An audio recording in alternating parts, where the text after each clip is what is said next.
New sponsor by Lords furniture জগতের এক উজ্জ্বল নাম। নিজেদের ঘরকে সুন্দর আসবাব দিয়ে সাজাতে আজই আসুন আমাদের প্রতিষ্ঠানে। শুরু হয়েছে কলেজে নতুন শিক্ষাবর্ষে ছাত্রছাত্রীদের ভর্তি প্রক্রিয়া। ফর্ম ফিল আপ আগেই অনলাইনেই করেছে ছাত্রছাত্রীরা। এখন বিভিন্ন কলেজে চলছে ভেরিফিকেশনের কাজ।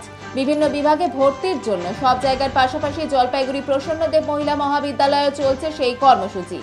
নবাগত ছাত্রীদের সকল সুবিধে অসুবিধের কথা মাথায় রেখে প্রসন্নদেব মহিলা মহাবিদ্যালয়ের তৃণমূল ছাত্র পরিষদের পক্ষে একটি হেল্প ডেস্ক করা হয় কলেজ প্রাঙ্গণে। এইখান থেকে ছাত্রীদের সকল সুবিধা অসুবিধা শোনার পাশাপাশি ভেরিফিকেশনের কাজে সহযোগিতা করা হচ্ছে।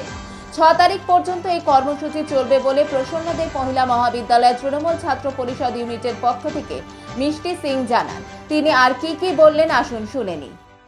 আজকে দ্বিতীয় দিন আমাদের কলেজে ভেরিফিকেশানে। প্রথম দিনও আমরা সকাল 10টা থেকে বিকেল 4টা পর্যন্ত ছিলাম, যতক্ষণ ছাত্রীদের ভেরিফিকেশান হয়েছে। নবাগত ছাত্রীরা যারা এই বছর 2024 শিক্ষাবর্ষে যারা প্রসন্নদেব মহিলা মহাবিদ্যালয়ে অ্যাডমিশন হয়েছে, তাদের সুবিধে অসুবিধে টোটাল সমস্ত রকম কথাগুলো আমরা শুনছি। এবং গতকাল আমরা তাদেরকে পেন এবং চকলেট দিয়ে এবং সবুজ আবির পরিয়ে তাদেরকে আমরা অভিনন্দন জানিয়ে স্বাগত করেছি আমাদের কলেজে।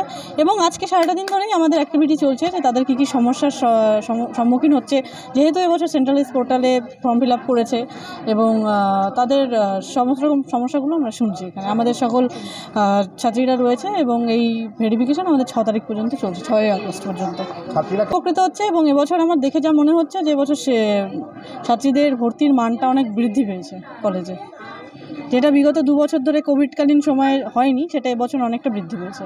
এই কলেজের 6 সেমের স্টুডেন্ট। আমরা তৃণমূল ছাত্র পরিষদ থেকে আমাদের নিউ স্টুডেন্টদের ভেরিফিকেশন হচ্ছে। আমরা যতটা সম্ভব পারতেছি আমরা ওদেরকে হেল্প করতেছি। আমরা হেল্প ডেস্ক আয়োজন করেছি, এটা কালকেও হয়েছিল, তো কালকেও আমরা করেছিলাম। তো আজকে আবার নতুন স্টুডেন্টরা আসছে, ওদেরকে হেল্প করতেছি। যতটা সম্ভব পারবো আমরা হেল্প করেই যাব যতদিন আমরা এই কলেজে আছি।